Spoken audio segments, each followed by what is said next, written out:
नमस्कार प्रिय दर्शकों, स्वागत करता हूं मैं आपके अपने YouTube चैनल ज्योतिष सिद्धांत में। प्रिय दर्शकों, उपस्थित हूं मैं मासिक राशिफल को लेकर के मंथली प्रेडिक्शन राशियों के क्रम में नवमी राशि धनु राशि वाले जातकों के लिए मार्च 2024 कैसा रहने वाला है, करेंगे संपूर्ण चर्चा। धनु राशि वाले जातकों के लिए यह राशिफल बहुत महत्वपूर्ण है।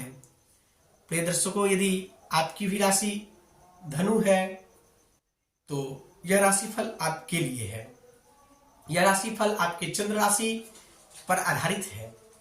लग्न से भी से आप देखें, और चंद्र राशि और लग्न आपको नहीं पता तो नाम राशि से भी आपसे देख सकते हैं। चर्चा करेंगे आपके स्वास्थ्य, शिक्षा, कैरियर, बिजनेस, भाग्य, लव लाइफ और वैवाहिक जीवन के बारे में संपूर्ण चर्चा होगी। प्रिय दर्शकों, आइए शुरू करते हैं। इसे आप ध्यान से देखिए।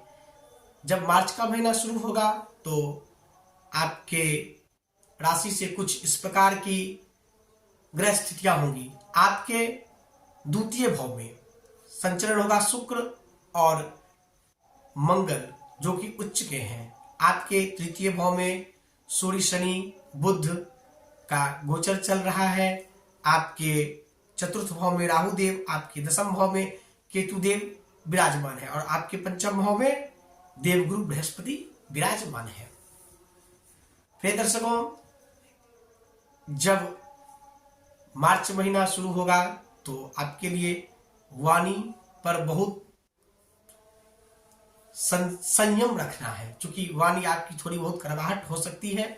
खान पान पर आपको विशेष ध्यान रखना है, क्योंकि शुक्र और मंगल बैठे हुए हैं तो हो सकता है कुछ खान पान आपका अच्छा ना हो, तो उससे जो है आपके स्वास्थ्य में समस्याएं उत्पन्न हो सकती है। वैसे शुक्रदेव 7 मार्च को अपना राशि परिवर्तन कर जाएंगे और आपके तृतीय भाव में संचरण करने लगेंगे। उसके बाद समय सही होगा वाणी के लिए और खान पान के लिए। वैसे वाणी आपका मधुर है, गुरु से आप जो है संबंधित है, गुरु ज्ञान है, ज्ञानवान व्यक्ति होते हैं। ऐसे व्यक्ति, धनु राशि के व्यक्ति बहुत ज्ञानवान देखे गए हैं। मैं बात करूं विद्यार्थी वर्गों की, यदि आप विद्यार्थी वर्ग से आते हैं तो पंचम भाव शिक्षा का भाव है। आपके पंचम भाव में ही गुरुदेव संचरण कर रहे हैं। क्या कहना, पंचम भाव में संचरण गुरुदेव का शिक्षा में तूफान लाते हैं, शिक्षा को बहुत आगे बढ़ाते हैं। लेकिन आपके पंचमेश कौन बनते हैं? मंगल, जो कि द्वितीय भाव में उच्च के हैं। बहुत अच्छा है प्रिय दर्शकों यह माह आपकी शिक्षा के लिए। इस माह यदि आप कोई प्रतियोगी परीक्षा देना चाहते हैं, कहीं कॉलेज में, बड़े कॉलेज में एडमिशन करवाना चाहते हैं, तो मार्च महीने आपके लिए बेहद उपयोगी होगा। इस महीने आप करिए और आपको रिजल्ट देखने को 101% मिलेगी। 16 मार्च के बाद मंगल देव आपके तृतीय भाव में आ जाएंगे तो पढ़ाई में पराक्रम होगी। पढ़ाई के पीछे आप फोकस और कर पाएंगे। बहुत ज्यादा फोकस होगी आपके पढ़ाई के ऊपर। जब ज्यादा फोकस होगी, ज्यादा मन लगेगा तो आपका पढ़ाई बहुत अच्छा होगा और आप अपने पढ़ाई के संबंधित एग्जाम वगैरह में पास कर सकते हैं, कॉलेज वगैरह में पास करके अपना एडमिशन करवा सकते हैं। या आपके लिए बहुत अच्छा समय है, खास करके प्रतियोगी परीक्षाओं के लिए। यदि आप डिफेंस से, एसएससी से की तरफ जाना चाहते हैं तो यह समय आपके लिए है।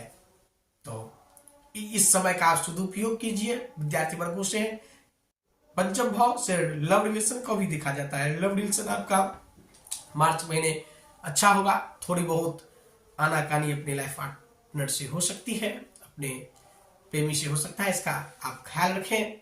मैं बात करूं आपके बिजनेस की, व्यापार की, तो दशम भाव से आपका व्यापार की चर्चा करते हैं। दशम भाव में केतु विराजमान है, राहु की दृष्टि है और बुध देव बनते हैं उनके राशि।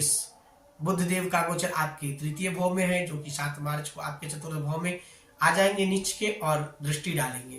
तो थोड़ी बहुत समस्याएं तो दिखाई दे रही है। यदि आप व्यापारी वर्ग से आते हैं तो मेहनत आपको ज्यादा है और फल कम मिल रहे हैं। कभी व्यापार में उतार चढ़ाव देखने को मिल रही है।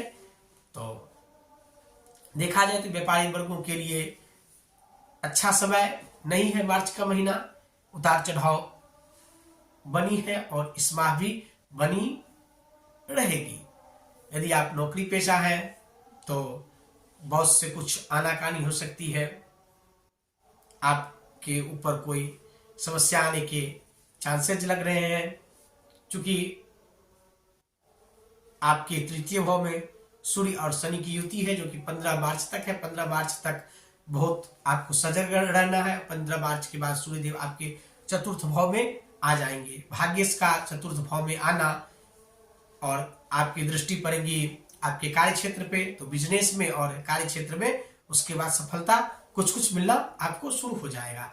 लेकिन इस समय आपको बहुत सावधान होकर के रहना है। प्रिय दर्शकों, मैं बात करूं आपके वैवाहिक जीवन की, आपके लाइफ पार्टनर की, तो अचानक कुछ आपके लाइफ पार्टनर को स्वास्थ्य संबंधी समस्याएं आ सकती है।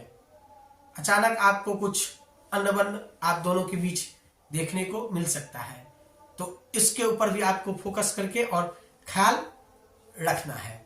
मैं भाग्य की बात करूं तो भाग्य आपका 16 मार्च तक, जैसे मैंने बताया, 16 मार्च के बाद भाग्य आपका साथ देगा और हर कार्य आपके बनेंगे। प्रिय दर्शकों, यदि आपकी राशि धनु राशि है या लग्न धनु है तो सबसे पहले आप अपनी जन्म कुंडली में दशा और महादशा को देखिए। यदि आपकी जन्म कुंडली में मारक ग्रह की महादशा चल रही है तो समस्याएं बढ़ चढ़ कर होंगी। तो कैसे समझे? जो मारक ग्रह की है या कारक ग्रह की है, तो मारक ग्रह आपकी राशि से कौन कौन से हैं? तो देखा जाए तो शुक्र मारक ग्रह की श्रेणी में आते हैं, चंद्रमा मारक ग्रह की श्रेणी में आते हैं। तो इन सब की यदि दशा अंतरदशा चल रही है और ग्रह की स्थिति भी बहुत अच्छी नहीं है, इन सब ग्रहों की स्थिति, तो बेहद सावधान रहना है। क्योंकि मार्च महीने आपके लिए बहुत अच्छा नहीं है।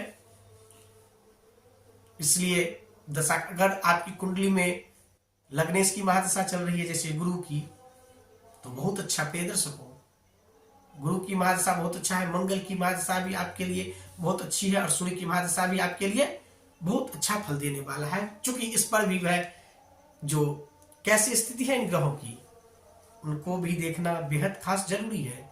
इन सभी चीजों का ख्याल रखते हुए इन गोचर का भी आप प्रिडिक्शन अपने ऊपर रिले कीजिए। उसके बाद जो हमने कहा वो सत्य होगी। और प्रिय दर्शकों, अब तो यदि आप राशिफल लगातार देखते हैं तो खुद जानते होंगे क्या हमको समझना चाहिए और क्या नहीं समझना चाहिए। लेकिन यह राशिफल आपके लिए बेहद खास होता है और आप इसके उपाय का फॉलो करते हैं तो आपका जीवन सुचारू रूप से चलता है। घटनाएं से आप बचते हैं और अच्छी चीज आपको प्राप्त होती है। मिलेंगे किसी और वीडियो में, तब तक के लिए नमस्कार।